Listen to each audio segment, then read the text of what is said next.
clase pasada no hemos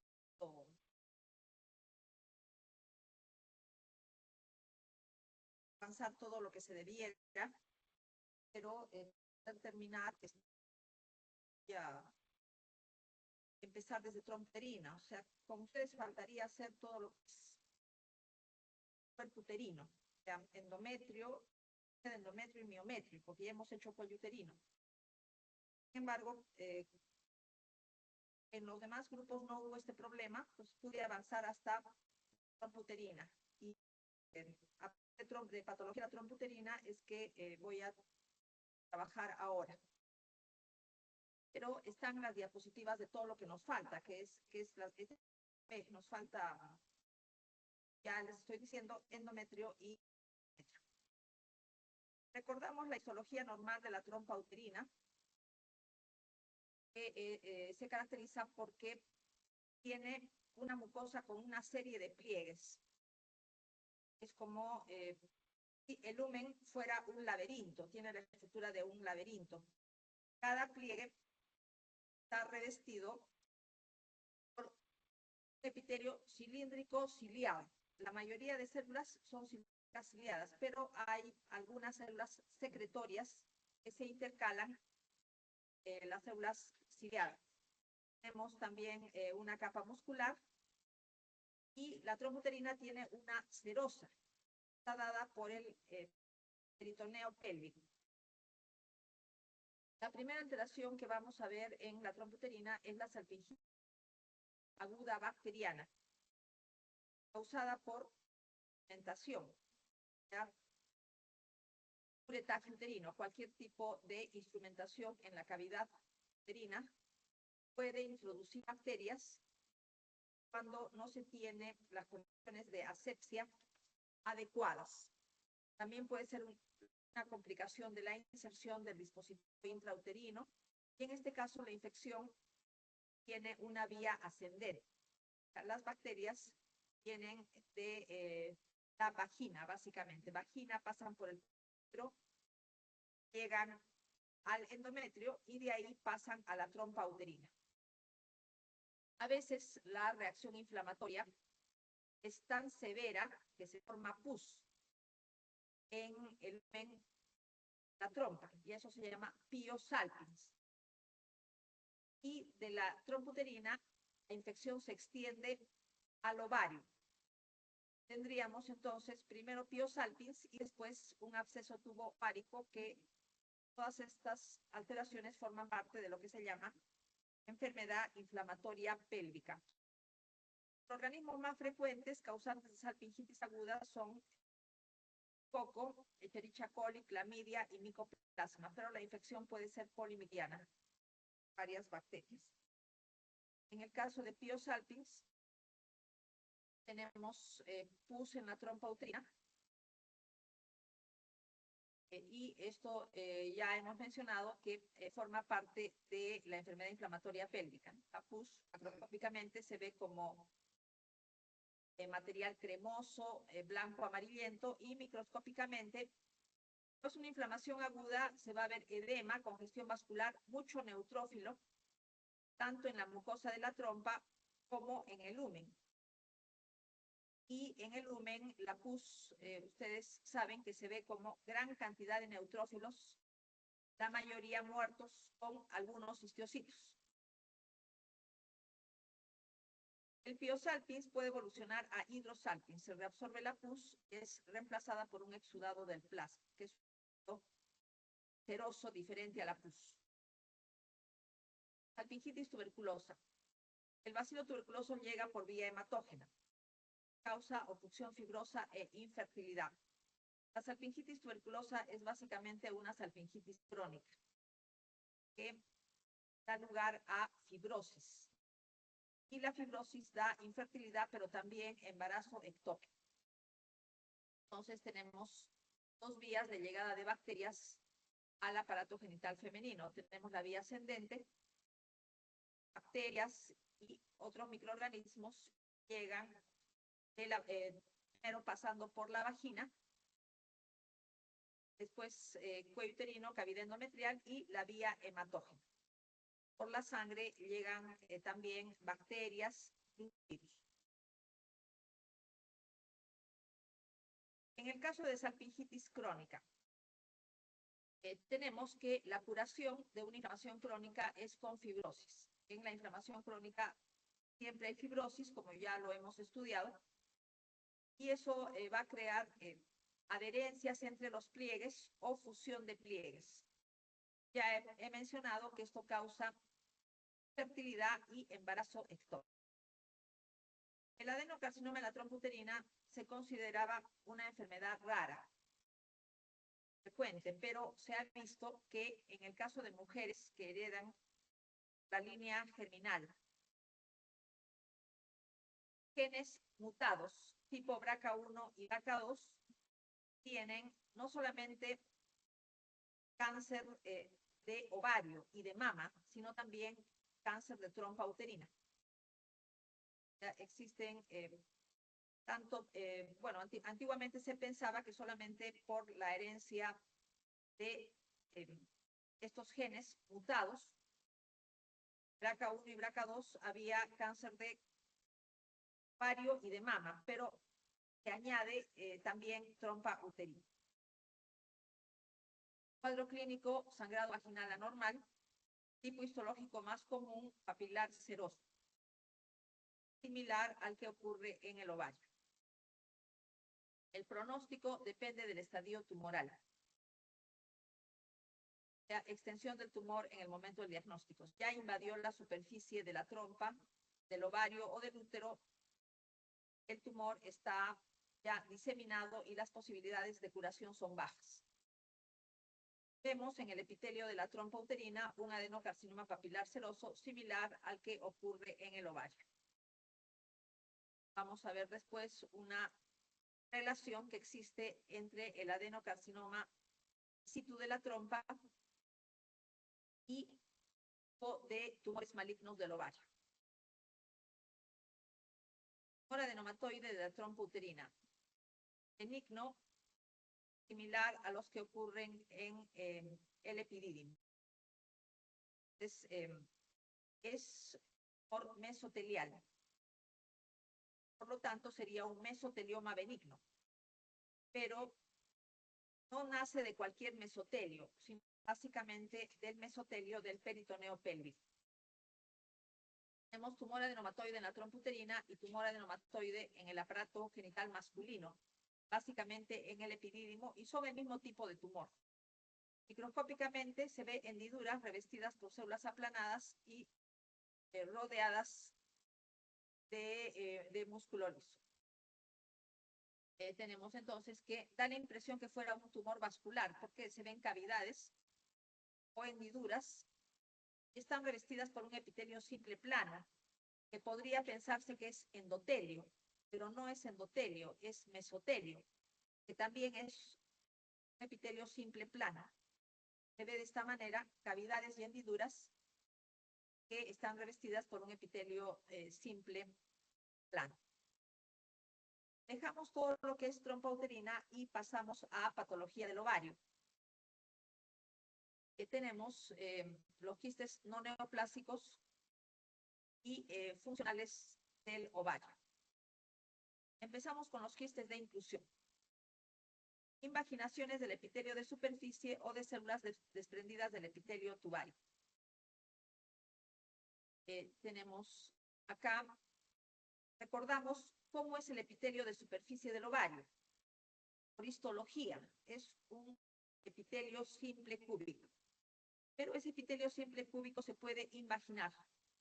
Da lugar a lo que se llaman quistes de inclusión. Vamos a ver un esquema.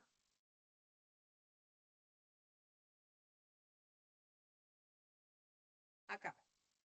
Ustedes recuerdan que hay un epitelio simple cúbico que reviste el ovario. Da lugar a un grupo de tumores del ovario, que son los tumores epiteliales. Pero no solamente da lugar a tumores, también da lugar a quistes. O sea, este epitelio se puede invaginar. Y después la invaginación pierde contacto, pierde conexión con el epitelio de superficie, quedando un quiste, que vendría a ser un quiste de inclusión.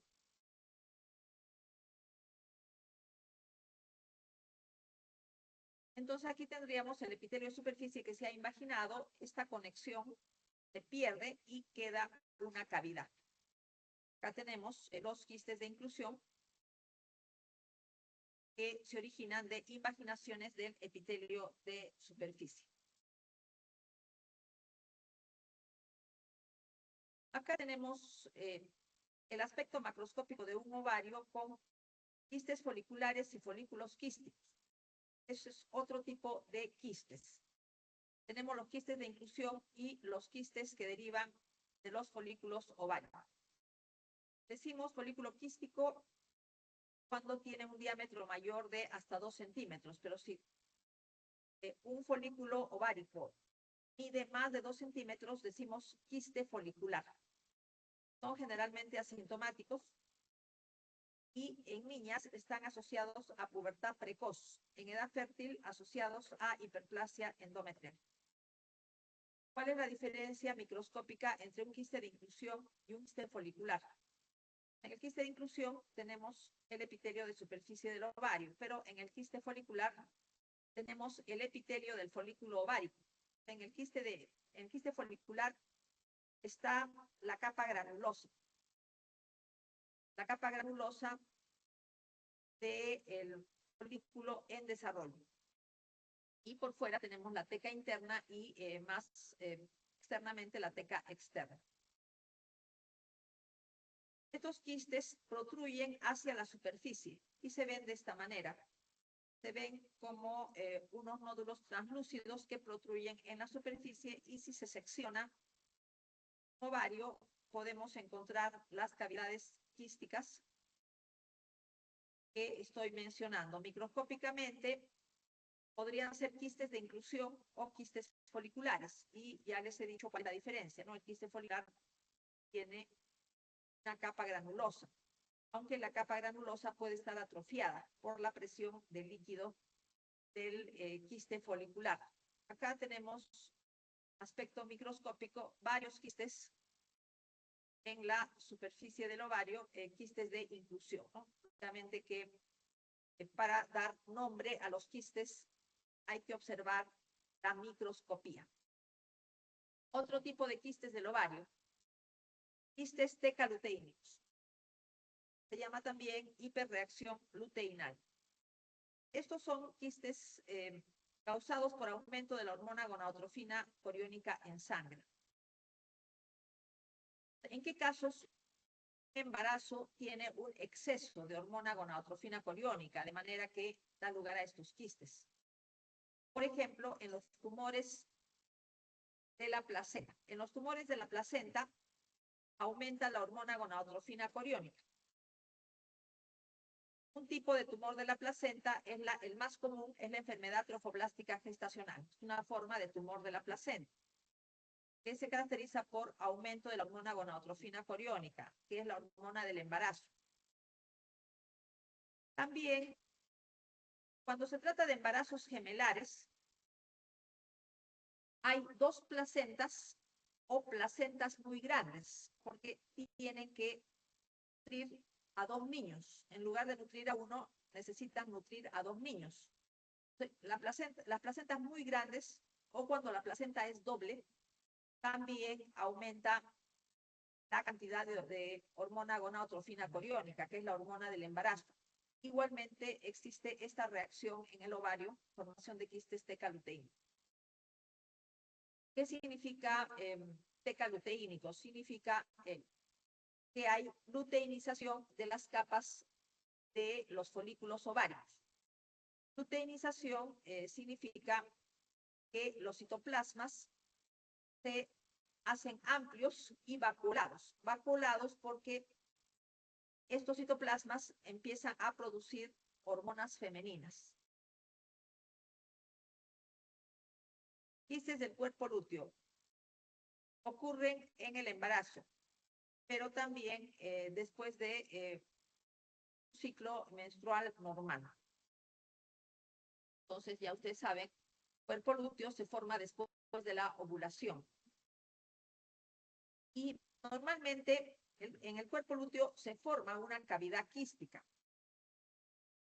ya que puede tener hasta 2.5 centímetros, pero puede ser inclusive más grande. Entonces, ahí hablamos ya de quistes del cuerpo lúteo, pueden romperse hacia la superficie del ovario. Ovarios poliquísticos, síndrome de Stein-Leventhal. Si decimos que se trata de ovarios poliquísticos, quiere decir pues que los ovarios tienen muchos quistes. Son muchos quistes foliculares. Y además el ovario tiene fibrosis de la cápsula. Y también anovulación. O sea, estos folículos se desarrollan, se hacen quísticos, pero no se produce la ovulación de ellos. Cuadro clínico: oligomenorrea, esterilidad por anovulación persistente, obesidad, riesgo de diabetes mellitus tipo 2, hiperinsulinismo, hirsutismo, acné. Todo esto es por el hiperandrogenismo. Entonces, en los ovarios poliquísticos hay exceso de hormonas masculinas. Hirsutismo significa exceso de vello corporal por el exceso de hormonas masculinas. Y el acné también es consecuencia del exceso de hormonas masculinas. Igualmente tenemos hipertensión. En cuanto a la patogénesis, para regulación de las enzimas responsables de la síntesis de andrógenos, elevación de la hormona luteinizante. Estos son dos fenómenos claves. Acá nuevamente lo vemos en el esquema: aumento en la producción de la hormona luteinizante en la hipófisis y mala regulación en la secreción de andrógenos, exceso de producción de andrógenos, aumento de los andrógenos intraováricos. El mismo ovario produce el exceso de andrógenos. Entonces, ya hemos dicho qué causa el exceso de andrógenos: hirsutismo, acné, también una alopecia dependiente de andrógenos, que es una forma de calvicie que experimentan las mujeres con este síndrome, y es una calvicie parecida a la calvicie de los varones. O sea, es una calvicie de ubicación frontal, básicamente, ¿no? Ahora, aparte de estos dos elementos, existe un tercer elemento. Las mujeres que tienen ovarios poliquísticos también sufren de hiperplasia endometrial y adenocarcinoma endometrioide. ¿Por qué sucede esto? Porque estamos diciendo que hay un exceso de andrógenos, y la hiperplasia endometrial y el adenocarcinoma endometrioide de endometrio son consecuencia de exceso de estrógenos. ¿Por qué sucede eso a la vez? Esto es consecuencia de que frecuentemente las mujeres con síndrome de Stein-Leventhal tienen sobrepeso y obesidad. Eso lo hemos puesto en el cuadro clínico. Hay obesidad y sobrepeso, también diabetes mellitus tipo 2, con hiperinsulinismo. Y en el tejido adiposo existe una enzima, que es la enzima aromatasa. La enzima aromatasa convierte los estrógenos, convierte los andrógenos y los precursores de andrógenos secretados tanto por el ovario como por la cápsula suprarrenal, por la corteza suprarrenal, en estrógenos, básicamente estrona. Y al mismo tiempo que hay exceso de andrógenos, hay un exceso de estrona, que es un estrógeno. Y el estrógeno hace que suceda hiperplasia endometrial y adenocarcinoma endometrioide. ¿Por qué hay disminución de la progesterona en este síndrome? Porque no hay ovulación, ¿no? Si no hay ovulación, entonces no se forma cuerpo lúteo, y el cuerpo lúteo produce progesterona. Tenemos el resto del cuadro clínico: amenorrea, infertilidad y ovarios poliquísticos. Hiperplasia del estroma del ovario, lo que se denomina hipertecosis ovárica. Proliferación y luteinización de células fusiformes del estroma ovárico, ¿no? Ya sabemos lo que es luteinización. Entonces, el ovario aumenta de tamaño. Hay una hiperplasia del estroma, hay una proliferación del estroma. Cuadro clínico, también obesidad, hipertensión, tendencia diabetogénica. Células luteinizadas producen andrógenos, que se pueden convertir en estrógenos en el tejido adiposo periférico. Ya he hablado de la aromatasa, que está en el tejido adiposo. Entonces, mientras más sobrepeso tenga una mujer, tiene mayor cantidad de tejido adiposo, mayor cantidad de aromatasa. Puede tener hiperandrogenismo, pero al mismo tiempo va a tener hiperplasia endometrial y riesgo de adenocarcinoma endometrioide. Procesos infecciosos e inflamatorios del ovario. La infección llega al ovario a partir del endometrio pasando por la trompa uterina. Ya hemos hablado de la salpingitis aguda. Es la vía ascendente o la vía hematógena. Por ejemplo, el bacilo tuberculoso llega por esta vía, como ya lo he mencionado. Se puede producir piosalpins y después la infección pasa al ovario, pudiendo suceder un absceso tubovárico que es parte de la enfermedad inflamatoria pélvica. Una causa frecuente de la enfermedad inflamatoria pélvica. Antecedente de aborto clandestino realizado en malas condiciones de asepsia o malas condiciones de asepsia durante el parto, o que dan lugar a una infección sobreagregada por la vía ascendente que puede llegar al ovario. Pasamos a tumores del ovario. Hemos dicho que en la superficie del ovario hay un epitelio, que es un epitelio simple cúbico, que da lugar a tumores y pertenecen al grupo de los tumores epiteliales. Pero en el ovario también tenemos ovogonias que desarrollan hasta ovocitos primario, secundario, terciario. Las ovogonias y precursores del ovocito pueden dar lugar también a tumores y se denominan tumores de las células germinales. Tenemos los teratomas, los disgerminomas, tumor del saco vitelino, coriocarcinoma y carcinoma embrionario. Derivan de las células germinales, o sea, ovocitos, ovogonias y estadios intermedios. Y el ovario también tiene estroma. Es un estroma constituido por células fusiformes que son similares a fibroblastos, pero tienen la capacidad de poder luteinizarse y sintetizar hormonas. Entonces, tenemos el tercer grupo de tumores que derivan del estroma del ovario, estroma y cordones sexuales. La característica de los tumores que derivan del estroma y tumores sexuales es que pueden producir hormonas. Algunas producen básicamente hormonas femeninas, como por ejemplo el tecoma, el fibrotecoma y el tumor de células de la granulosa. Y hay otros tumores que producen básicamente hormonas masculinas, como el tumor de células de Leydig-Sertoli y el tumor de células del hilio del ovario. En el hilio del ovario quedan algunas células de Leydig, como restos embrionarios, de cuando la gonada fue de tipo indeterminado en el desarrollo embriológico. Entonces quedan unos restos de de células de Leydig en el hilio del ovario que pueden dar lugar a tumores. Se llaman tumores de células iliares o tumores del hilio del ovario que también producen hormonas masculinas y son masculinizantes. Empezamos con los tumores epiteliales. Serosos, mucinosos, endometrioides, etcétera, según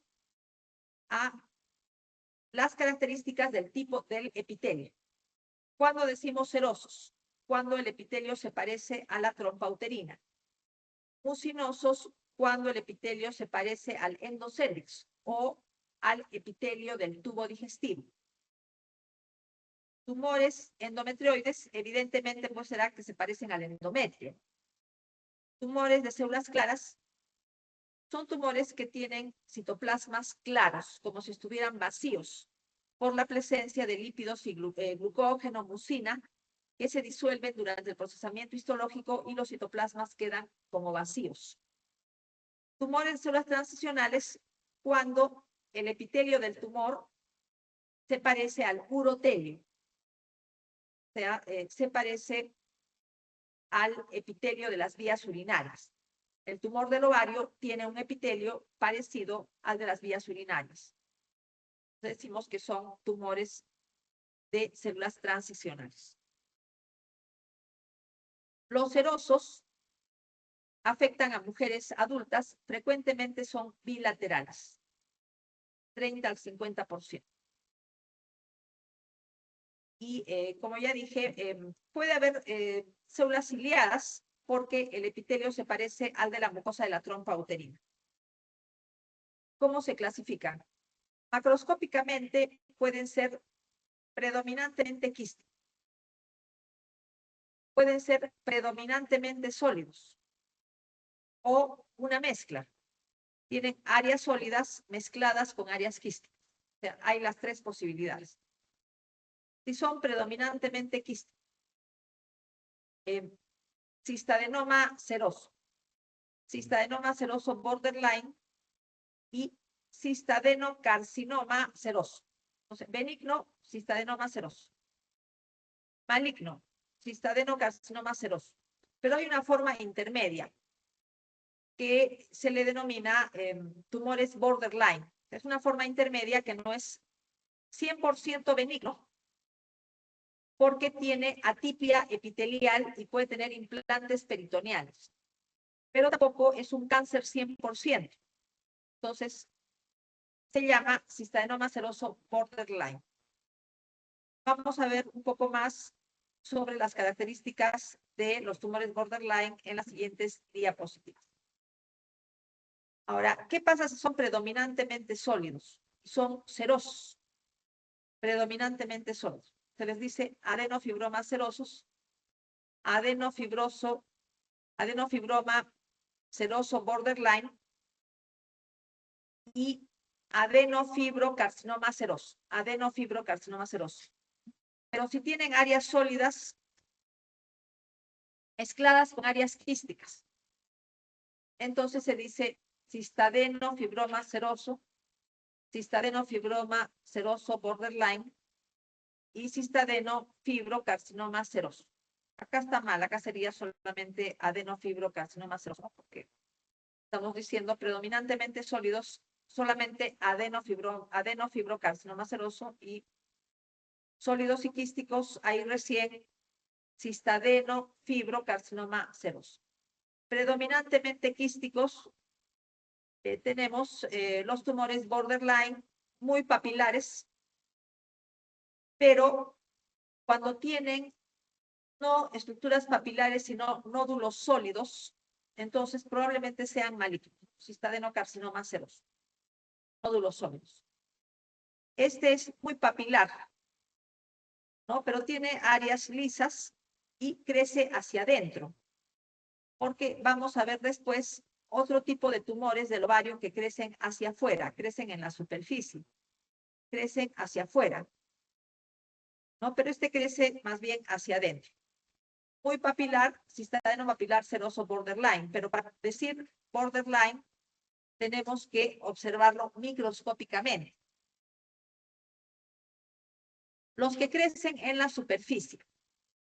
Tenemos, por ejemplo, si este es el epitelio cúbico simple de la superficie del ovario, el tumor crece hacia afuera, pero también puede crecer hacia adentro.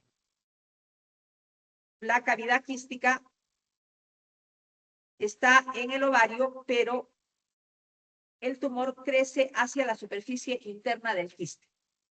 En lo que se refiere a los que crecen hacia afuera, tenemos acá el tumor crece hacia afuera.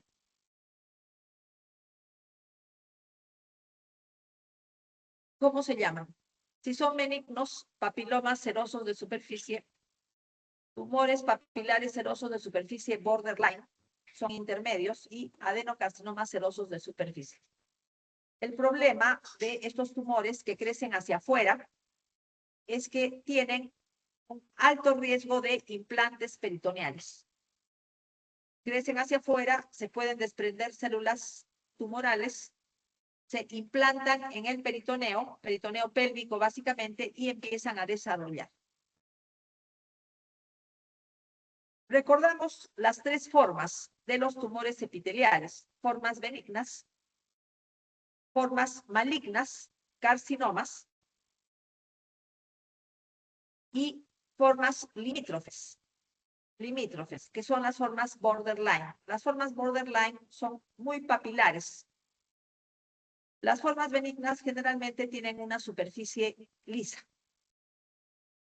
¿no? Las formas borderline se llama también limítrofe, o en el límite de la malignidad, son muy papilares y las células epiteliales tienen atipia, pero no hay infiltración del estroma.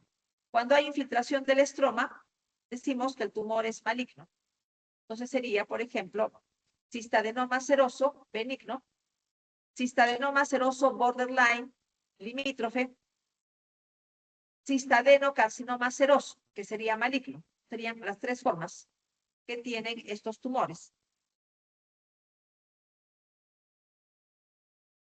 Los borderline o limítrofes o de bajo potencial de malignidad tienen núcleos atípicos similares a los del carcinoma. El epitelio puede tener varias capas, mitosis, arquitectura papilar compleja, pero no invade el estroma. Cuando invade el estroma ya decimos carcinoma. Aunque tengan implantes peritoneales, no por eso se le llama carcinoma, porque el diagnóstico depende de la histología del tumor ovárico. Pero a veces los implantes peritoneales son invasivos. En ese caso, sí, el tumor borderline tiene un mal pronóstico. Se llama borderline, pero tiene un mal pronóstico. Tenemos entonces que los borderline son muy papilares. El epitelio puede tener varias capas, hay atipia, pero las células epiteliales no infiltran el estroma. Cuando infiltran el estroma, entonces ya decimos que se trata de un tumor maligno. Cistadenocarcinoma seroso papilar. Hay invasión del estroma subyacente. Los tumores malignos del ovario, los tumores malignos epiteliales del ovario, se clasifican en dos tipos. Tipo 1. En el tipo 1 están todos los tumores serosos de bajo grado, más todos los tipos de tumores mucinosos y endometrioide.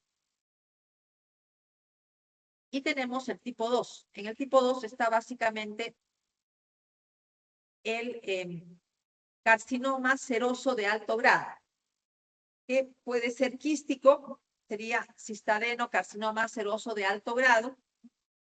Si es de alto grado, pertenece al tipo 2. O si es, por ejemplo, predominantemente sólido, adenofibrocarcinoma seroso de alto grado, predominantemente sólido. O cistadenofibrocarcinoma seroso de alto grado. Todos están dentro del grupo 2. ¿De dónde provienen los tumores del tipo 1? Provienen de tumores benignos como los adenomas, cistadenomas y endometriosis. También estos tumores benignos se pueden convertir en tumores borderline. Igualmente, estos tumores borderline o las formas benignas o la endometriosis pueden dar lugar a un tumor de bajo grado, tumor seroso de bajo grado, o un tumor endometrioide o un tumor mucinoso de cualquier tipo. En cambio, los tumores del tipo 2 se consideran que derivan de los quistes de inclusión. Ya hemos hablado de los quistes de inclusión. El epitelio de superficie se invagina y la invaginación pierde la conexión con el epitelio de superficie. Sería un quiste de inclusión. El epitelio del quiste de inclusión puede malignizarse para dar lugar a un tumor seroso de alto grado. La otra posibilidad es que se trate de casos que tienen un adenocarcinoma in situ de trompa uterina. ¿Quiénes tienen riesgo de adenocarcinoma in situ de trompa uterina? Hemos dicho que son las mujeres que heredan por la línea germinal genes BRCA1 y BRCA2 mutados, como ya lo he mencionado, BRCA1, BRCA2 mutados.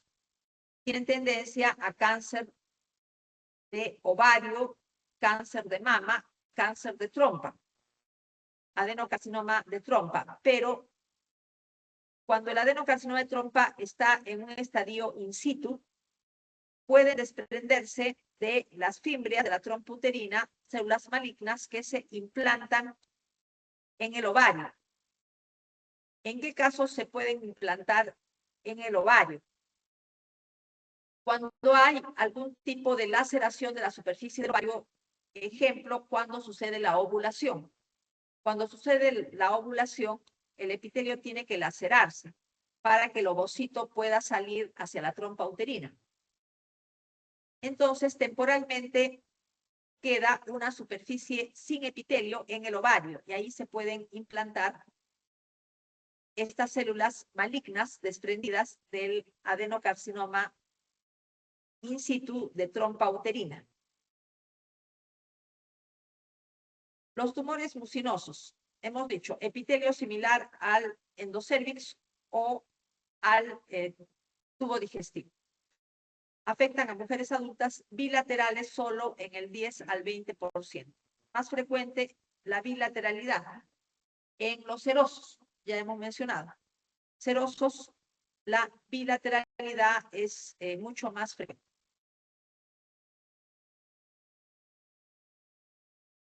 El nombre es igual que en el caso de los serosos. Son las mismas pautas. Pero en el caso de los tumores mucinosos, cuando son quísticos, generalmente son multilobulados. O sea, tienen varias cavidades. Eso es característico de los tumores quísticos. Se forman varias cavidades. En los serosos, generalmente es una sola cavidad. Es una diferencia. Si son quísticos, cistadenoma mucinoso, cistadenoma mucinoso borderline, cistadenocarcinoma mucinoso, con áreas sólidas y quísticas. Los sólidos son muy raros. O sea, muy raro encontrar un adenofibroma mucinoso. Entonces, simplemente vamos a mencionar el nombre cuando tienen áreas sólidas y áreas quísticas. Cistadenofibromas mucinoso, cistadenofibromas mucinoso borderline y cistadenofibrocarcinoma mucinoso. Mucinoso se caracteriza, como ya he dicho, porque se parecen al endocérvix. Son células cilíndricas, el epitelio cilíndrico de tipo secretor puede tener una vacuola de mucina y los núcleos son basales. El epitelio mucinoso. Tumores mucinosos borderline o de bajo potencial de malignidad. Microscópicamente tienen las mismas características y el mismo significado biológico que los tumores serosos del mismo tipo. Entonces tenemos que los mucinosos pueden tener estructuras papilares y los núcleos son atípicos, pero no hay la infiltración del estroma. Si hubiera infiltración del estroma, sería ya un carcinoma mucinoso. Ya no sería borderline, sino carcinoma mucinoso. Si es quístico, cistadenocarcinoma mucinoso.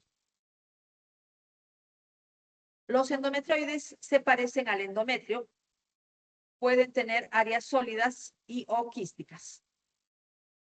Microscópicamente, el epitelio se parece al endometrio y es frecuente que coexistan con hiperplasia o adenocarcinoma de endometrio. 15 al 30% de casos, y se trata de neoplasias sincrónicas. O sea que la misma paciente puede tener un tumor endometrioide en el ovario y en el útero tener una hiperplasia endometrial o un adenocarcinoma endometrioide. Lo tienen al mismo tiempo y eso no es metástasis. No significa que el tumor endometrioide del ovario metastatizó al endometrio, sino que se trata de neoplasias sincrónicas. Pero las neoplasias sincrónicas se ven básicamente en los tumores endometrioides, no se ven en los otros tipos histológicos. ¿Cómo se clasifican? Benignos y quísticos. Cistadenomas endometrioides. Benignos y con áreas sólidas y quísticas al mismo tiempo. Cistadenofibromas endometrioides. Y si son fundamentalmente sólidos y benignos, adenofibroma endometrioide. Para el borderline y para el maligno, las mismas reglas. Por ejemplo, borderline y predominantemente quístico. Cistadenoma endometrioide. Cistadenoma endometrioide. Cistadenoma endometrioide. Pero sí tenemos que son de tipo limítrofe, tienen una histología similar a la hiperplasia endometrial atípica. Ahora, si son malignos y quísticos, cistadenocarcinomas endometrioides. Si son malignos y tienen áreas sólidas y quísticas, cistadeno, fibro, carcinoma endometrioide. Entonces son las mismas reglas que ya les he mencionado. El tumor sólido endometrioide tiene glándulas cuyo epitelio es similar al endometrio. Las células son cilíndricas, el núcleo es central y el citoplasma es denso. Los mucinosos, las células son cilíndricas con vacuola de mucina y el núcleo basal, o sea, son diferentes. Aquí vemos que es sólido, pero tiene áreas quísticas. Tiene algunas áreas quísticas. Sería cistadenofibromas endometrioide, solamente en base a la macroscopía. Carcinoma endometrioide bien diferenciado del ovario. Hemos mencionado que este carcinoma se puede acompañar de un carcinoma endometrioide bien diferenciado del endometrio, también. Neoplasias sincrónicas. Tumores de células claras. Son variantes especiales de los tumores endometrioides, macroscópicamente quísticos, con áreas sólidas y quísticas o predominantemente sólidos. Microscópicamente, las células neoplásticas pueden formar túbulos, papilas o mantos sólidos. Acá lo que tenemos es un carcinoma de células claras del ovario. Los citoplasmas se ven claros, como vacíos. Los núcleos son cancerosos y los contornos celulares se notan. ¿Por qué los citoplasmas quedan claros? Porque pueden tener glucógeno, lípidos y mucina que se disuelven durante el procesamiento histológico y los citoplasmas quedan como blancos. Las formas benignas y borderline son raras. ¿No? Generalmente, cuando hay células claras, los tumores son malignos. Los tumores células transicionales son los tumores en los que el epitelio se parece al urotelio. Son generalmente sólidos. Entonces serían adenofibromas de células transicionales. El estroma tiene nidos de células uroteliales y el estroma puede producir estrógenos. Entonces, por ejemplo, tenemos acá el estroma, es un tumor sólido, y este nido tiene células parecidas al urotelio. Entonces, es un tumor del ovario, pero de células transicionales. Acá tenemos otro nido con células parecidas al urotelio. Este estroma puede producir hormonas. El tumor de células transicionales benigno tiene nombre propio y se denomina tumor de Brenner. Tumor de Brenner del ovario. Y generalmente son benignos. Otro nombre para tumor de Brenner. Tumor de células transicionales del ovario. O adenofibroma de células transicionales del ovario, que sería un nombre para reemplazar al de tumor de Brenner. Y los nidos de células transicionales pueden tener cavidades centrales, microquistes. Entonces vemos este nido, pero puede tener una cavidad al centro. Y acá también puede haber cavidades al centro. Formas intermedias de tumores de células transicionales tenemos el tumor de Brenner proliferativo atípico, parecido al carcinoma de células transicionales de bajo grado del tracto urinario. Es una variante. Formas intermedias, tumor de Brenner maligno. Nido de células tumorales benignas y nido de células tumorales malignas. Carcinomas de células transicionales. Malignidad en más del 50% del epitelio tumoral. Acá vemos un carcinoma de células transicionales en el que acá hay estroma del ovario y acá hay un nido de células de tipo urotelial con características malignas. O sea, como si fuera un carcinoma urotelial. Factores predisponentes de tumores malignos del epitelio de superficie del ovario. Traumatismo de este epitelio durante la ovulación. Cada vez que la mujer ovula, tiene que romperse el epitelio superficial del ovario. Después cicatriza y el epitelio regenera. Pero se considera que el estarse rompiendo, cicatrizando y regenerando todos los meses predispone a un tumor maligno del epitelio superficial del ovario. Entonces, según eso, las mujeres que han ovulado todos los meses a lo largo de su vida, hasta que les llega la menopausia, son las que están con mayor riesgo para tener un carcinoma del ovario. Carcinoma del ovario, o sea, un tumor maligno del epitelio superficial. ¿Quiénes están protegidas? Las que no ovulan todos los meses están protegidas, porque hemos dicho que la laceración del epitelio de superficie durante la ovulación es lo que da riesgo para cáncer. ¿Quiénes no ovulan? Las que toman anticonceptivos, porque los anticonceptivos son precisamente para no ovular. Entonces, si han tomado anticonceptivos por años, por muchos años, están protegidas frente a los carcinomas del ovario. Ahora, la paridad. ¿Qué pasa cuando una mujer está embarazada? Todo el tiempo que está embarazada no ovula. Los 9 meses del embarazo, la mujer no ovula. ¿No? Entonces, ¿qué pasa con las mujeres que han tenido muchos hijos? Si han tenido muchos hijos, quiere decir que han tenido muchos embarazos. Si han tenido muchos embarazos, quiere decir que ha habido muchos periodos de 9 meses en los cuales no han ovulado. Por lo tanto, también están protegidas del carcinoma del ovario. Durante la lactancia, por lo menos los primeros meses de la lactancia, la mujer tampoco ovula. Da a luz, empieza a lactar a su niño y los primeros meses de lactancia tampoco ovula.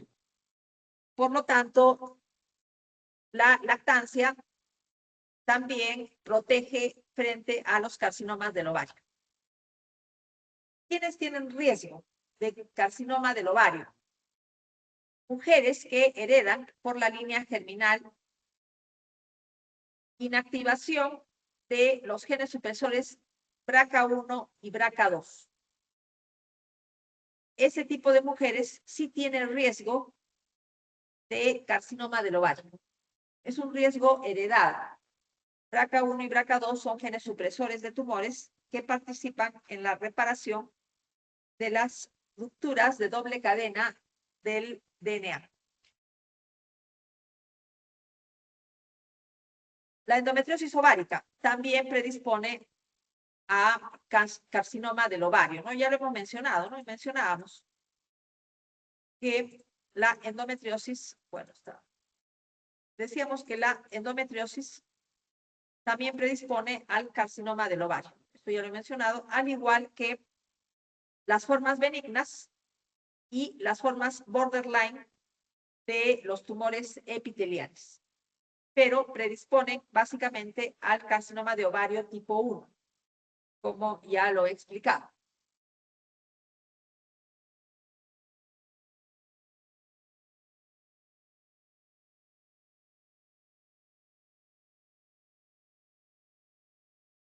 Entonces, ¿qué pasa con las mujeres que tienen en su familia muchos casos de cáncer de ovario y de mama?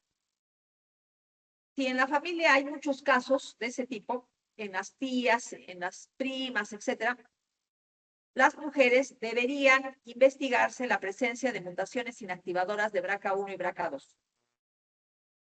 Si se encuentra que son portadoras de la inactivación, han heredado la inactivación, entonces tienen que hacerse una óforo-salpingectomía profiláctica, porque tienen mucho riesgo de cáncer de mama, carcinoma ovárico, incluso adenocarcinoma de la trompa. Entonces, por eso, óforo-salpingectomía profiláctica. Antiguamente solo se hacía la oforectomía y se dejaba la trompa, se dejaban las trompas. Y se ha visto que estas mujeres desarrollaban adenocarcinomas de la trompa uterina. Por eso, ahora lo que se hace es una óforo-salpingectomía profiláctica bilateral. Los carcinomas del ovario tienen mal pronóstico porque se detectan en estadios avanzados. El ovario es pequeño y en la pelvis tiene espacio para crecer sin dar ningún síntoma. Entonces, cuando ya hay un cuadro clínico, cuando ya hay síntomas, el tumor está muy avanzado. Generalmente, los síntomas del cáncer de ovario son sensación de pesadez en la pelvis por el peso del tumor, por la citis, ¿no? Por el líquido ascítico producido por la diseminación del cáncer en la cavidad peritoneal. Y bueno, básicamente por el aumento de tamaño del ovario y la presencia de ascitis, ¿no? Eso causa aumento de volumen del abdomen y conduce al diagnóstico de cáncer de ovario, pero ya sumamente extendido. Lo ideal es no detectarlo cuando ya da cuadro clínico, sino tiene que detectarse antes. Tiene que detectarse cuando el tumor en el ovario es muy pequeño. Cuando el tumor en el ovario es muy pequeño, se cura fácilmente con cirugía. Para diagnóstico precoz,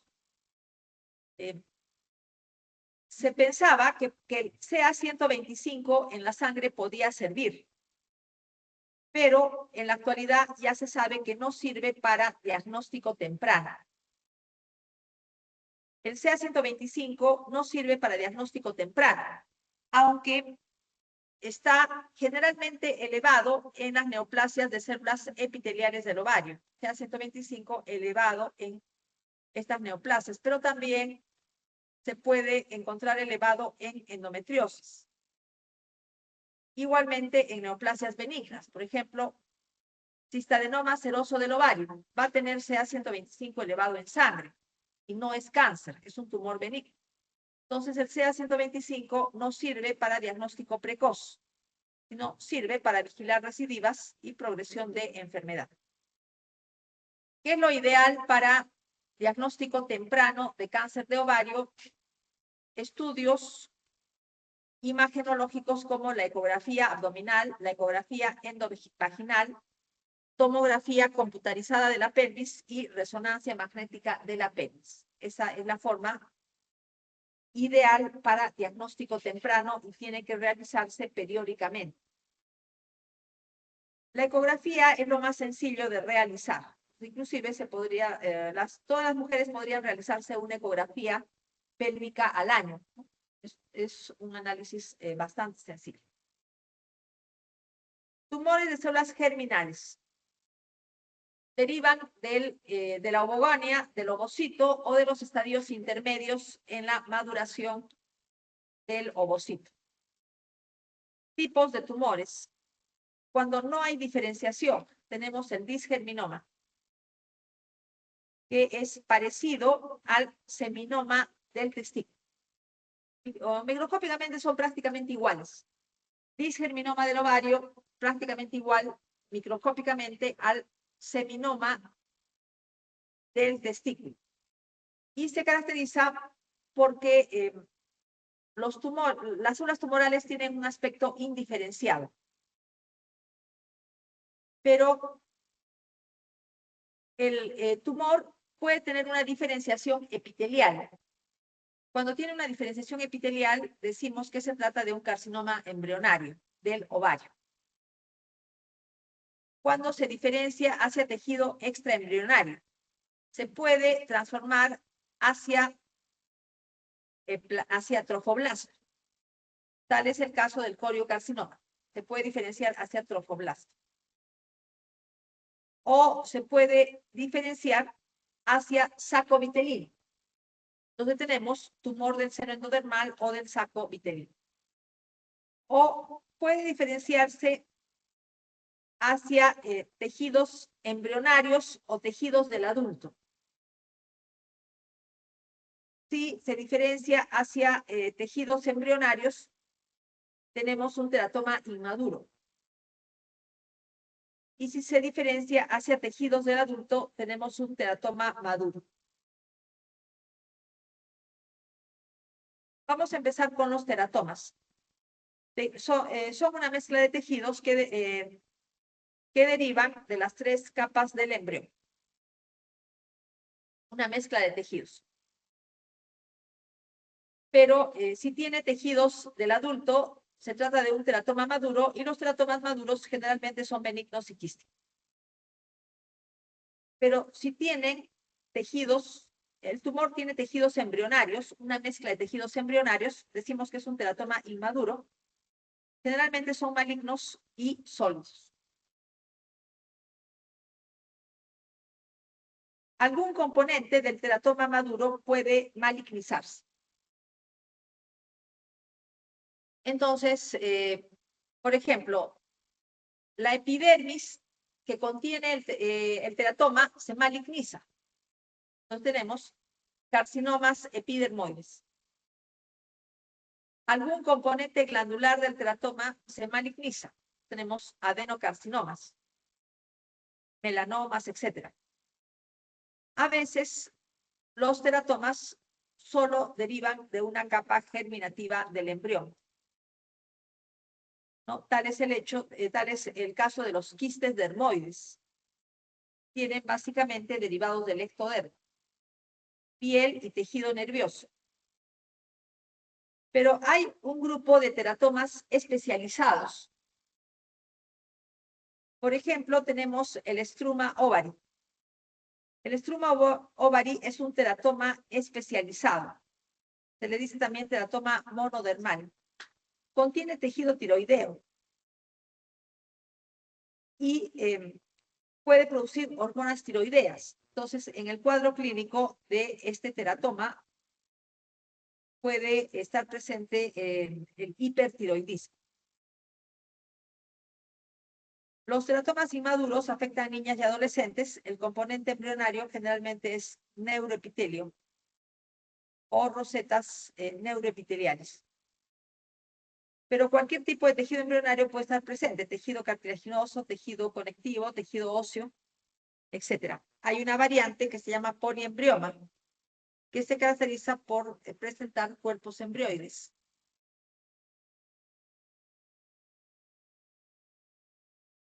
Teratoma inmaduro. Se ve neuroepitelio. Cuando tenemos neuroepitelio en un teratoma, se trata de un teratoma inmaduro porque solamente hay neuroepitelio en etapa embrionaria. En el adulto ya no hay neuroepitelio. Se forman rosetas neuroepiteliales que se caracterizan por tener una hendidura y sobre la hendidura se disponen de manera perpendicular núcleos alargados. Acá también una hendidura y otra acá.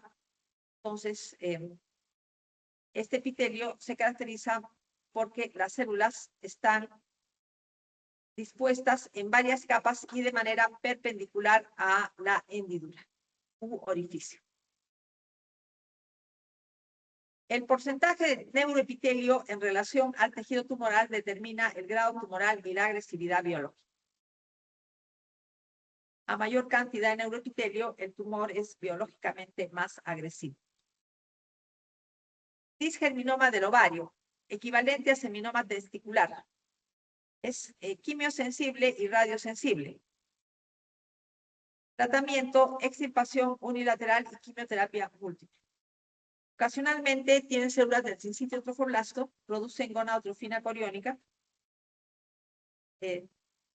dando lugar a pubertad precoz. Entonces, si el disgerminoma tiene células del sincitio trofoblasto, entonces va a haber una elevación ligera de gonadotrofina en sangre. El disgerminoma del ovario puede estar puro. Todo el tumor es disgerminoma o mixto. Quiere decir que algunas partes del tumor son disgerminoma, otras partes son coriocarcinoma, otras partes tumor del saco vitelino, otras partes carcinoma embrionario. Esas serían las formas mixtas. ¿Está? El disgerminoma está mezclado con otros tumores. Las formas puras tienen en general un mejor pronóstico. A veces, durante la extirpación, la cápsula del disgerminoma se rompe y empeora el pronóstico. Por inmunistoquímica, igual que el seminoma, positividad para fosfatasa alcalina placentaria y para c-KIT. c-KIT es el CA117. Receptor del factor de crecimiento de células madre hematopoyéticas, ¿no? Entonces, el c-KIT o CD117 es un receptor de factor de crecimiento de células madre hematopoyéticas. OCT3, OCT4 y NANOG son factores de transcripción implicados en el mantenimiento y la pluripotencialidad de las células madre. Entonces, estos dos, como ya lo expliqué, cuando hablábamos de seminoma, ya expliqué que OCT3 y NANOG son factores de transcripción que brindan capacidades de célula madre pluripotente. Igual que en el seminoma, en el disgerminoma se observan células no diferenciadas que tienen citoplasmas claros, como ya lo he explicado, y se distinguen los contornos nucleares y hay septos de tejido conjuntivo con linfocitos. O sea, esto es igual para el seminoma que para el disgerminoma. Tumor del seno endodermal o del saco vitelino. Es una neoplasia de niñas y mujeres jóvenes, promedio 19 años, no hay manifestaciones hormonales, pero a veces cuando hay manifestaciones hormonales, estas manifestaciones son pubertad precoz, alteraciones menstruales o hirsutismo. Generalmente no tiene estas manifestaciones porque no produce hormonas. Marcador tumoral útil es la alfa-fetoproteína. O sea, igual que el tumor del seno endodermal o del saco vitelino del testículo, este tumor produce alfa-fetoproteína. Se detecta por inmunistoquímica en los tejidos. Microscópicamente tiene áreas quísticas y papilares, tiene cuerpos de Schiller-Duval y gotas de material hialino Paz positivo que contienen alfa-fetoproteína, pero la alfa-fetoproteína se puede demostrar por inmunohistoquímica. Vamos a ver los cuerpos de Schiller-Dubal, porque en el testículo también se forman cuerpos de Schiller-Dubal en este tipo de tumor. Un cuerpo de Schiller-Dubal contiene un vaso sanguíneo rodeado por tejido conjuntivo tumoral, rodeado por una capa de células epiteliales, pues una cavidad y otra vez células epiteliales, Parece un glomérulo embrionario. Y hay positividad para la alfa-fetoproteína por inmunohistoquímica. Tiene alteraciones citogenéticas como la aneuploidía. Se disemina rápidamente, incluso casos que aparentan ser estadio 1 tienen ya metástasis subclínicas. El tratamiento es quirúrgico y la quimioterapia es múltiple. Carcinoma embrionario afecta a niñas y adolescentes, tiene un promedio de 15 años. Las pacientes puede tener producción de hormonas. Cuando produce hormonas da pubertad precoz, sangrado vaginal, amenorrea e hirsutismo.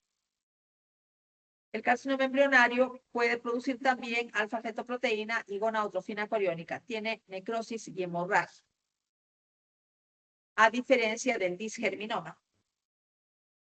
Disgerminoma puro.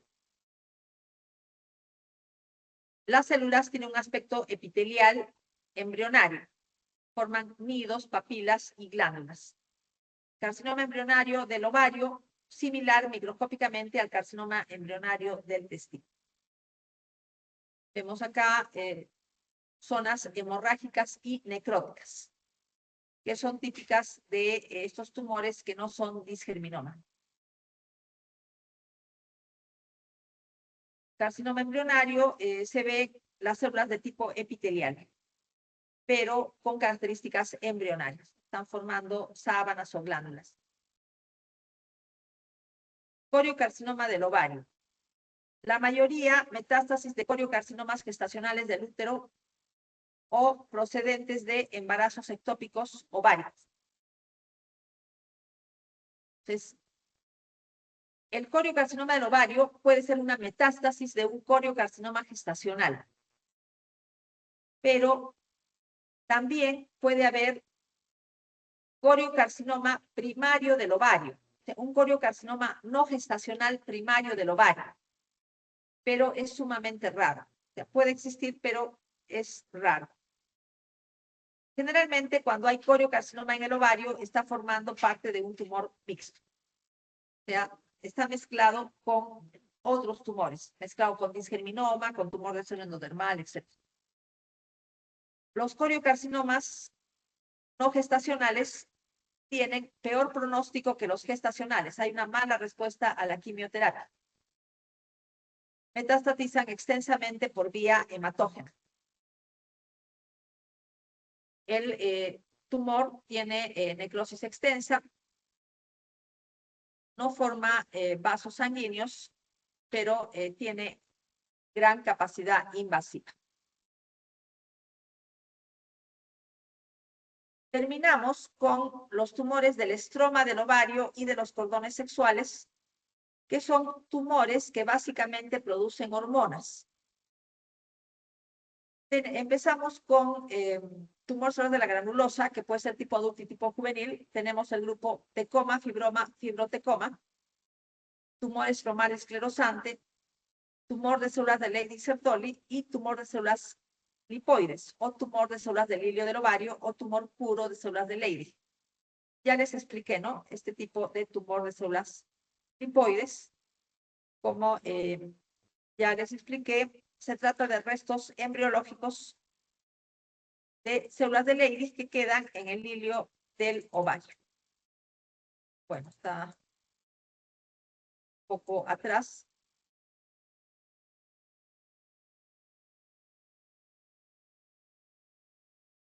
Tenemos que en el hilio del ovario frecuentemente hay restos embriológicos de células de Leydig y pueden dar tumores. se les llama tumores puros de células de Leydig y producen hormonas masculinas, ¿no? Como ya les expliqué. Vamos a ver algunos tipos de tumores estromales.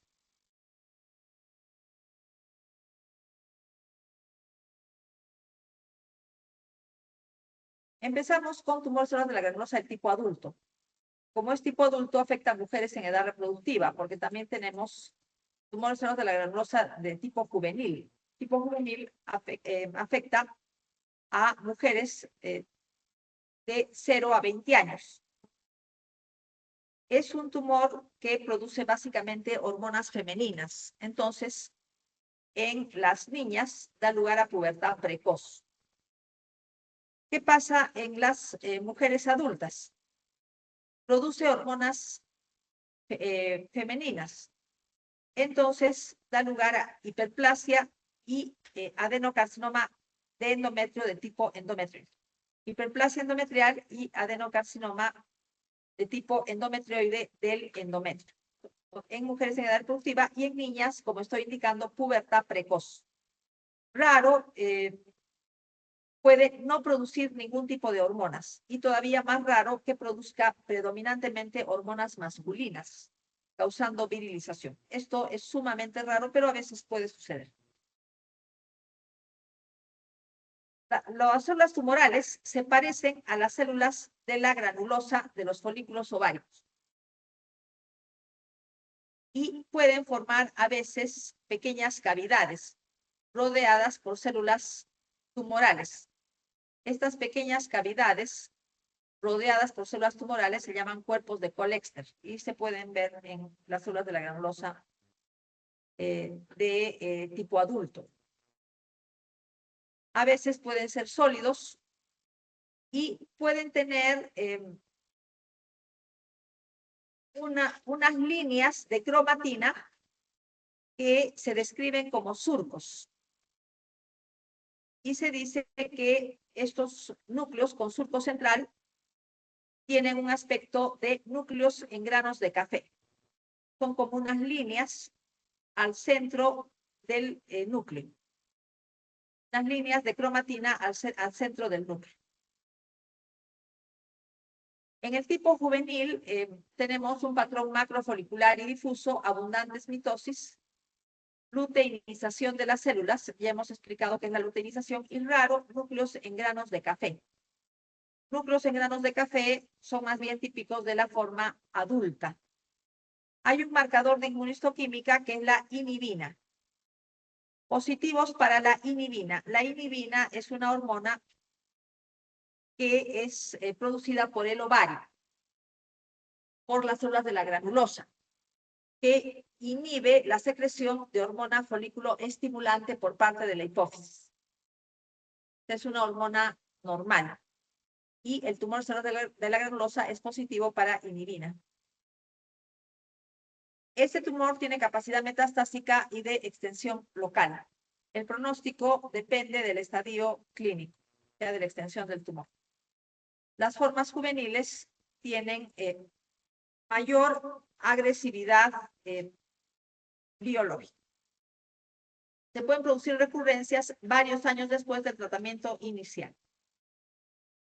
Entonces, puede extirparse el tumor y pensar que la persona ya está curada. Por ejemplo, a los 5 años puede estar bien, perfectamente bien, pero incluso más allá de los 5 años, después de la extirpación del tumor, puede haber recurrencias.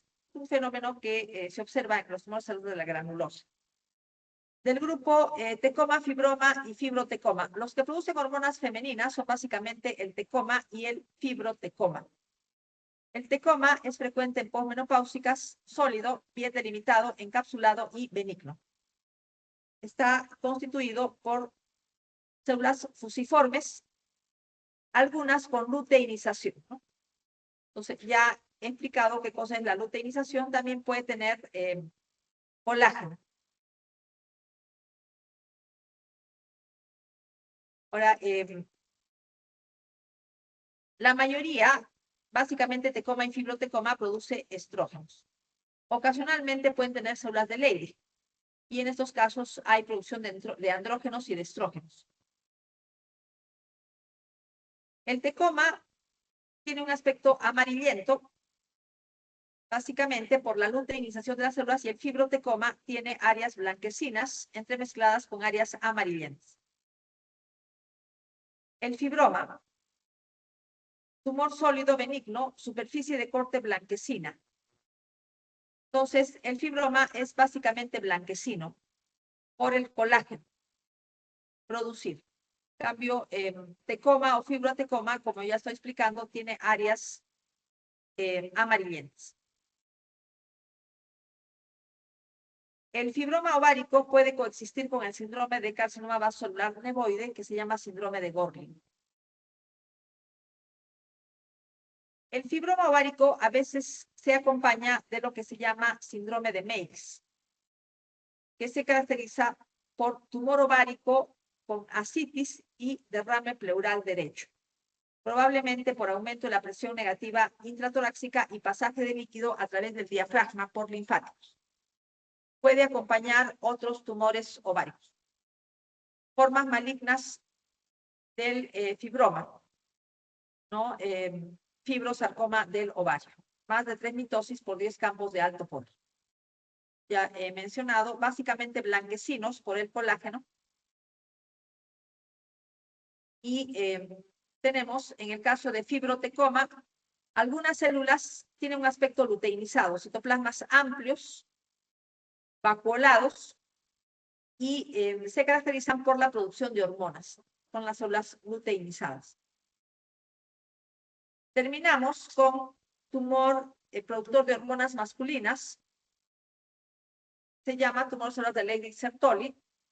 Tiene células de la gonada masculina, a pesar que es el ovario. Antiguamente se le llamaba arrenoblastoma o androblastoma, predominantemente sólido. Como produce hormonas masculinas, da lugar a desfeminización y virilización, amenorrea, atrofia del tejido mamario, pérdida del tejido adiposo en el tejido celular subcutáneo, hipertrofia del clítoris, tono grueso de la voz, hirsutismo, aumento del vello corporal. Muy raro cuando no tiene efectos hormonales o incluso puede ser feminizado. Conducta biológica benigna, puede metastatizar hasta en el 18% de casos, a menor diferenciación, mayor riesgo de metástasis. Tenemos que cuando está bien diferenciado, las células de Sertoli forman túbulos. Y tenemos grados intermedios de diferenciación en la cual se pueden ver las células de Sertoli formando trabéculas y las células de Leydig, que se caracterizan por tener un citoplasma eosinófilo amplio y núcleos redondos. Nada más en relación a patología del aparato genital femenino. Pensaba avanzar un poco con patología de la gestación, pero ya no hay tiempo, ya son más de las 8:30. Entonces, continuamos el día viernes y la próxima semana vamos a hacer clases porque el examen es este sábado 20 y tenemos el siguiente examen el sábado 27 de junio. Por lo que la próxima semana voy a hacer clases normales tocando el tema de patología mamaria. Nada más por hoy día.